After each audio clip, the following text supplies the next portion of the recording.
बहरहाल वो मंत्र याद किया होता और जब एग्जाम खत्म होके बाहर निकला 3 घंटे के बाद तो बहुत ही ज्यादा टेंशन में था, पसीना आया हुआ था। मैं बोला क्या हुआ? तो उसने कहा डैडी मुझे 6 सवालों का उत्तर नहीं आया।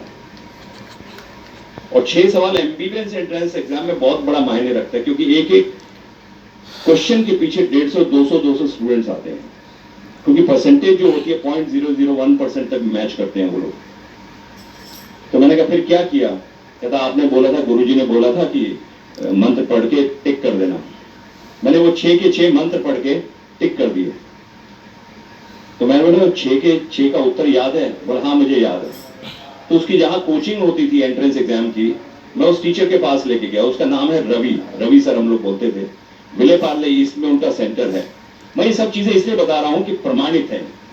वो जगह कौन सी थी, वो टीचर कौन सा था, उसका नाम लेके बता रहा हूं आपको मैं। और जैसे गुरुदेव ने कहा कि मेरे मंच पे गजेंद्र जी ये बताते हैं, सच्चाई है इसलिए बताता हूं। कोई इसमें झूठ नहीं है, कोई दोगलापन नहीं है, और किसी से डर के नहीं रहना मुझे, क्योंकि जो हुआ है मेरे साथ मैं वही बयान कर रहा हूं। रवि सर के पास जब गए तो रवि सर से कहा कि 6 सवाल पे ये बेटा अटक गया था और इसने शायद, हमारे गुरुदेव ने कहा था कि मंत्र पढ़ के लगा देना, तो वो टीचर भी हंसने लगा थोड़ी देर। तो उसने कहा अच्छा उत्तर क्या दिया है? तो उसको 6 के 6 का उत्तर याद था। तो उसने बताया कि इस प्रश्न का उत्तर ये दिया, इसका ये दिया। तो रवि सर ने बोला तो 6 के 6 ठीक करके आया तू। बिलीव मी, जिस दिन उसका रिजल्ट आया वी ऑल वर शॉक्ड। हम अचंभे में थे। उसका टॉप मेरिट लिस्ट में नाम था और उसका मुंबई के कॉलेज में ही एडमिशन हो गया। उस वक्त मुझे याद है जब मैं दोबारा गुरु जी के पास आशीर्वाद लेने गया तो गुरुदेव ने एक बहुत खूबसूरत बात कही थी, जो अब प्रमाणित होती नजर आ रही है मुझे। वो कहते हैं ना, जिस डॉक्टर के पास जाओ और दवाई आपको ठीक लग जाए तो उस डॉक्टर को आप जगह जगह रिकमेंड करते हैं कि भाई वो डॉक्टर के पास जाओ, उसकी दवाई बड़ी अच्छी है। मैं कोई यहाँ एडवर्टाइजमेंट नहीं कर रहा हूं, मैं अपना अनुभव बता रहा हूं। गुरुदेव से मैंने कहा गुरुदेव ये एमबीबीएस कर जाएगा, इसका और क्या फ्यूचर है? तो गुरुदेव ने मुझे, मुंबई में एक जगह है 4 बंगला और एक जगह है कोलाबा, दोनों डिफरेंट एंड्स हैं, बहुत दूर है दोनों में। तो गुरुदेव ने मुझसे कहा ये मेडिकल में आज 4 बंगला पे खड़ा है और ये जो है कोलाबा तक जाएगा, इसको रोकना मत। तो मुझे ये बात फिर समझ नहीं आई। मैंने कहा ये तो कुछ क्या उदाहरण दिया है। और बिलीव मी, एमबीबीएस के बाद अपने आप उसका एमडी में एडमिशन हुआ। एमबीबीएस में उसने टॉप लिस्ट में नाम लेके आया। एमडी में उसने पूरे महाराष्ट्र में नंबर 1 रैंक लेके आया, जिसकी वजह से उसका डीएम में एंट्रेंस हुआ और इस साल उसका डीएम गैस्ट्रो फाइनल ईयर चल रहा है।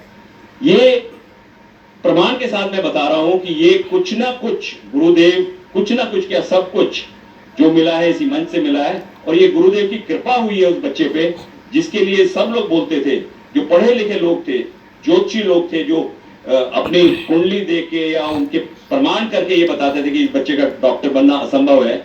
इस असंभव को मैंने संभव होते अपनी आंखों से देखा है, उसे अनुभव किया है। ये है बीज मंत्रों का असर। और आज मेरा बेटा डीएम फाइनल ईयर कर रहा है। और देखिए इससे भी खूबसूरत बात, लोग कहते हैं कि उम्मीद से दुगना। जब उसकी शादी की बात आई, मैं तो घर में एक डॉक्टर चाह रहा था, गुरुदेव ने मुझे उम्मीद से दुगना दे दिया। मेरे यहाँ जो बहू आई वो भी डॉक्टर है, एमडी है वो भी। तो एक से की बजाय 2 डॉक्टर मेरे घर में हो गए। ये सिर्फ कृपा से हो सकता है। बच्चे मेहनत सब लोग करते हैं, लेकिन जब कृपा होती है तो उसका जो विशेष कृपा जो मिलती है, उसका जो प्रभाव होता है विशेष तौर पे, वो इन मंत्रों से मिलता है। और ये हमारी सभ्यता और संस्कृति की सबसे बड़ी ताकत है। मुझे ऐसा लगता है कि मैं तो धन्य हो गया, और आप सब लोग जो यहाँ इस पवित्र पावन भूमि पे आके बैठे हुए हैं, आप लोग का भी जीवन डेफिनेटली धन्य होगा, क्योंकि आप लोग भी उतनी ही ध्यान लगा के और उतनी ही श्रद्धा से यहाँ आके बैठे हैं। मैं जाने से पहले चंद लाइनें हैं गुरुदेव, मैं बहुत ढूंढ के लाया हूं और ये आपके ऊपर एकदम फिट बैठती है, इसलिए मैं चाहूंगा कि मैं इन्हें थोड़ा सा आपके सामने पढ़ लूं। आंसू पोंछ कर भी मेरे गुरु ने हंसाया है मुझे, मेरी हर गलती पर भी मेरे गुरु ने सीने से लगाया है मुझे। विश्वास क्यों ना हो मुझे अपने गुरु पर, विश्वास क्यों ना हो मुझे अपने गुरु पर, मेरे गुरु ने हर हाल में, हर मुसीबत में जीना सिखाया है मुझे। ये गुरु का दर है यहाँ, ये गुरु का दर है, यहां मनमानी नहीं होती। ये गुरु का दर है, यहां मनमानी नहीं होती। और ये बात भी पक्की है, जो यहां आ जाए उसे कोई परेशानी नहीं होती। कुछ तो बात होगी मेरे गुरु में, कुछ तो विशेष बात होगी मेरे गुरु में, वरना ये सारी दुनिया यूं इनकी दीवानी ना होती। बहुत बहुत धन्यवाद। अब जो विषय विज्ञान पे चला था वो भटक गया और श्रद्धा पे आ गया, विश्वास पे आ गया। ये मेरा उद्देश्य नहीं है। अब आके गुरु पे टिक गया, गुरु ने सब कुछ किया, गुरु मेरा महान है, गुरु मेरा ये है, गुरु मेरा सूरज है, गुरु मेरा चंद्रमा है। वो विज्ञान खो गया। ये मैं कहना चाहता हूँ कि जो भगवान शिव इसके मास्टर है, उसने मंत्र दिया, दुर्गा माँ ने ये मंत्र दिया, तो गुरु बीच में कहां से आ गया? गुरु नाम की बीमारी कहां से आ गई? जब शिवजी भगवान ने लिख दिया कि ये काम करेगा, ये चीज करता है, हर काम करता है, तो शिवजी भगवान का जो नाम नहीं लेते, ये आप गलत काम कर देते हो। नारायण का नाम लो, भगवान कृष्ण का लो, भगवान राम का लो, अब ये राम भूल गया, शिवजी भूल गए। एक बार भी नहीं बोला निश्चय जी ने, एक बार भी शिवजी भगवान की जय जयकार नहीं करी और गुरु पे लाके कविता सुना के दिखा दी आपको। हम चले कहां से थे? चले थे कि शिवजी भगवान का क्यों गुणगान नहीं करते? मंत्र मेरे थे शिवजी के, मेरे थोड़ी थे मंत्र, मेरे जिसको भी दिए है, कोई मेरा मंत्र नहीं है। तो उसमें क्या प्रॉब्लम है? अगर शिवजी भगवान का नाम लोगे, दुर्गा माँ का नाम लोगे, अब इनकी बेइज्जती होगी। ये बोलने से बेइज्जती होगी, सम्मान हो गया। आप नाम ही नहीं लेते। शिव ही ब्रह्मा है, शिव ही नारायण है, नारायण ही शिव है, ब्रह्मा ही शिव है। उसका नाम क्यों नहीं लेते? दुर्गा माँ का नाम क्यों नहीं लेते आप? क्या प्रॉब्लम है? उसका नाम नहीं लोगे तो आपके काम नहीं होंगे। पहले सुन लेना, मैं कोई गुरु नहीं हूं। जैसे आप है ऐसे आपका मित्र हूं, आपका भाई हूं, आपका दोस्त हूं। ऐसे देश में पखंड आ गया, हमारा देश गिर गया। गिर क्यों रहा है? क्योंकि गुरु आप ही ब्रह्मा विष्णु महेश बन गए, गुरु आप ही कृष्ण बन गए, गुरु आप ही राम बन गए, शिव को उठा के फेंक दिया। ये भारत के पतन का कारण है। ये दुर्गा माँ पहले कह रही है, सुनो, ये गीता प्रेस गोरखपुर की है, ये वर्षों पुरानी है, लाखों साल पुरानी है, ये जो बता रहा हूं। शिव भगवान हाथ जोड़ के दुर्गा माँ के आगे ऐसे दंडवत प्रणाम करे, कहते हैं हे देवी, हे दुर्गा, तुम इस संसार का सारा काम करने वाली हो और समस्त कर्मों का विधान लिखती हो। सूरज चंद्रमा तारे तुमने बनाए, हमें ब्रह्मा को विष्णु को महेश को तुमने बनाया, तूने शरीर धारण करवाया, तू है। अब तू कलयुग में सबके दुखों का अंत करने वाली, सबकी कामनाओं का, सबकी बाधाओं का अंत करने वाला कोई छोटा सा उपाय है तो बता दो, ग्रंथ मत देना। शिव भगवान कहता है मुझे ग्रंथ मत देना, छोटा सा उपाय बता दो। दुर्गा माँ ने कहा हे शिव, हे देव, आपका मेरे ऊपर बड़ा स्नेह है। शिव भगवान क्या पूछे कि देवी तुम भक्तों के लिए सुलभ हो, इस संसार का सारा काम कर सकती हो, मैं आपसे कुछ पूछूंगा, इसलिए ध्यान से सुनना इसको। देवी ने कहा हे देव, आपका मेरे ऊपर बड़ा स्नेह है और कलयुग में सारी समस्या का जो समाधान है उसको सिद्ध करने वाला जो साधन है मैं बताऊंगी, उसका नाम सुनो। ये पहला श्लोक बता रहे दुर्गा माता। अब आप सारे तैयार हो जाए। अब ये मैं प्रश्न दे रहा हूं, ऐसी ये प्रश्न है आपके लिए, ये सारी मानवता के लिए। उत्तर क्या दे रहे हैं? ये जो देवी है, ये भगवती है, ये बड़े बड़े ज्ञानियों को, विद्वानों को, बड़े बड़े ब्राह्मणों को, बड़े बड़े नेताओं को, राष्ट्राध्यक्षों को बल पूर्वक खींचकर वो में डाल देती है। शिवजी भगवान पूछ रहे हैं सबकी समस्या का समाधान बताओ। रोग है, तन के रोग है, मन के रोग है, धन के रोग है, अध्यात्म के रोग है, पता ही नहीं आत्मा क्या है, परमात्मा क्या है। लगे सारे गुरु बने, साधु बने, आश्रम बड़े बड़े। शिवजी भगवान के आश्रम है, शिवजी भगवान का आश्रम एक पेड़ है, कैलाश पर्वत है, जहां हम जा ही नहीं सकते, बैठे वहां। कोई उनके आश्रम नहीं, कोई कुछ नहीं, कोई सोने की लंका बनाई वो दे दी रावण को। उत्तर क्या दे रहे पता है? कहते हैं आप जबरदस्ती जितने ज्ञानी हैं, वेदों शास्त्रों के ज्ञाता हैं, जितने डॉक्टर हैं, जितने राष्ट्राध्यक्ष हैं, कोई वैज्ञानिक है, राष्ट्रपति है, प्राइम मिनिस्टर है, कोई मंत्री है, अमीर है, बड़े बड़े दराटे हैं, सभी के चित्त को पकड़कर वो में घुसेड़ देती हो, ऐसे उड़ा देती हो उसको। अब ये उसका उत्तर है जो शिवजी भगवान ने पूछा था, ये उसका उत्तर है क्या? दर्शक बताओ। गुरुदेव इसकी बात यही बनती है कि किस प्रकार व्यक्ति सोचता है, अकड़पन में आता है, उस अकड़पन को समाप्त करने के लिए माँ दुर्गा ने इस प्रकार की बात कही।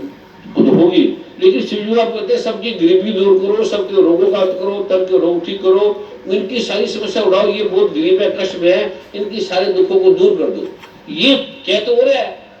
जो मैं समझ पाया हूँ जी, उन्होंने प्रार्थना की, जो बात दुर्गा माँ के मन के अंदर जो बात आई कि कहीं शिव जी भोलानाथ बाकी लोगों के जो इस प्रकार से बैठे हैं, जो अपने आप को इस प्रकार का समझते हैं कि हम ही सब कुछ हैं, हम ही डॉक्टर हैं, हम सब कुछ कर सकते हैं, ये कर सकते हैं, वो कर सकते हैं, इस सब को समाप्त करने के लिए दुर्गा माँ ने भगवान शिव को इस प्रकार का बताया था।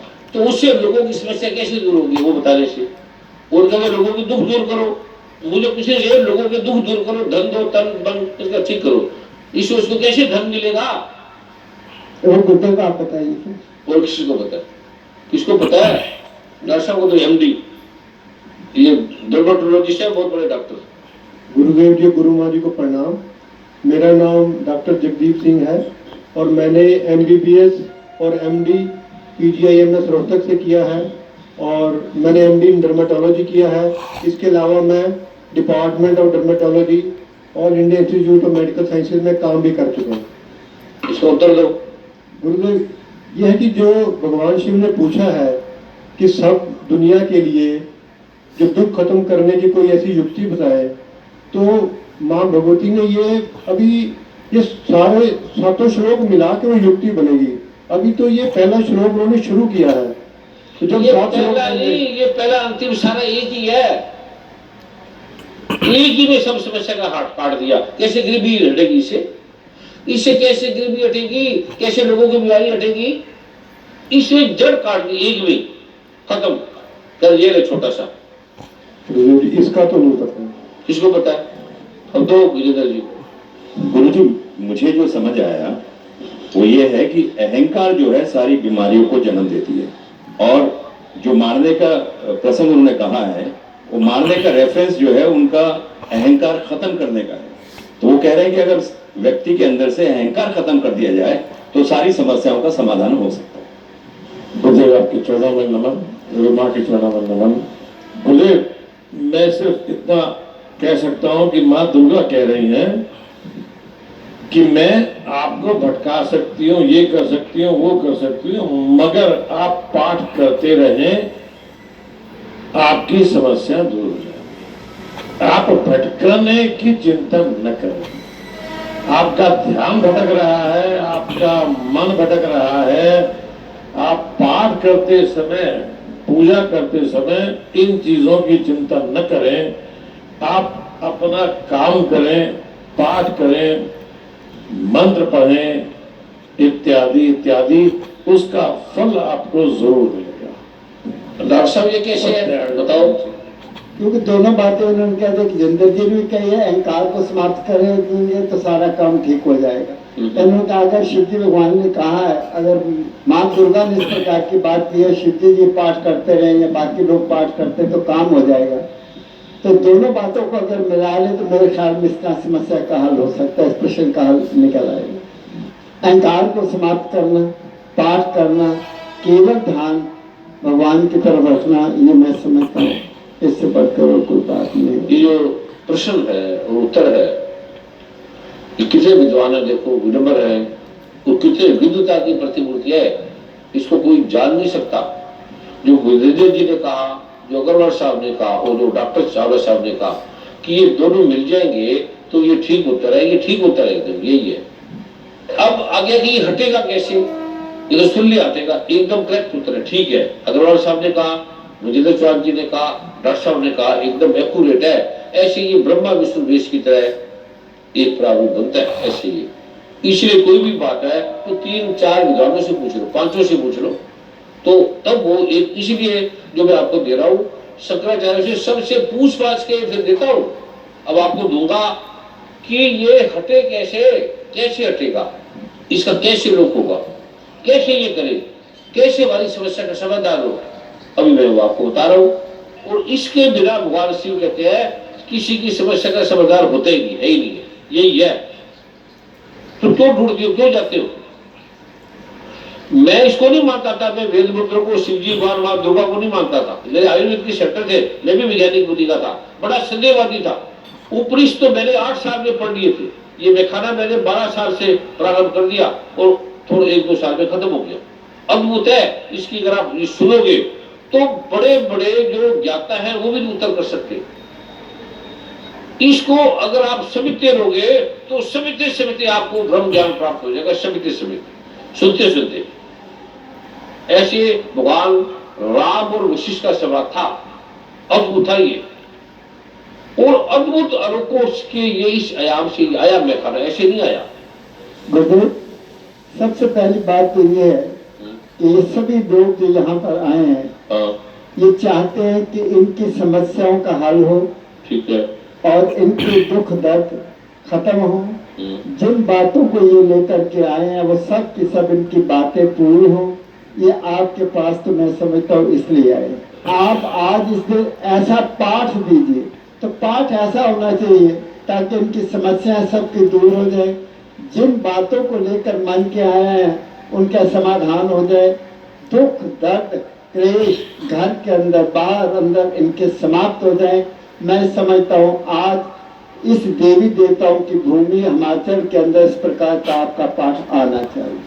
तो ये पाठ ने ये ऐसे ठीक कर दे बिना पाठ के। उसके लिए एक छोटा सा उर्दू का शेर बोलता हूँ, उसमें सभी बातें आ जाएंगी। निगाहें मर्द कामल से, निगाहें मर्द कामल से बदल जाती हैं तकदीरें, यदि विश्वास पक्का है तो कट जाती हैं जंजीरें। आप सब की तरफ नजर दौड़ा कर देखिए तो सबकी समस्या वैसे ही हल हो जाए। आप सब की तरफ अपने एक बार नजर दौड़ा दे तो वैसी समस्याओं का हल खत्म, सब की समस्या खत्म हो जाएगी, उनके दुख दर्द क्लेश खत्म हो जाएंगे। ये मैं नहीं कह रहा हूँ, बड़े बड़े महात्मा संत महात्माओं ने कहा है कि आपकी दृष्टि के अंदर जिस दूर दराज तक जाती है आप एक बार इनको देख लें। सब लोग यही चाहते हैं, अंदर से मुझको भी यही कहते हैं, जैसे कि गुरुदेव देख लेंगे उनके सब दुख दरिद्र समाप्त हो जाएंगे, कष्ट समाप्त हो जाएंगे।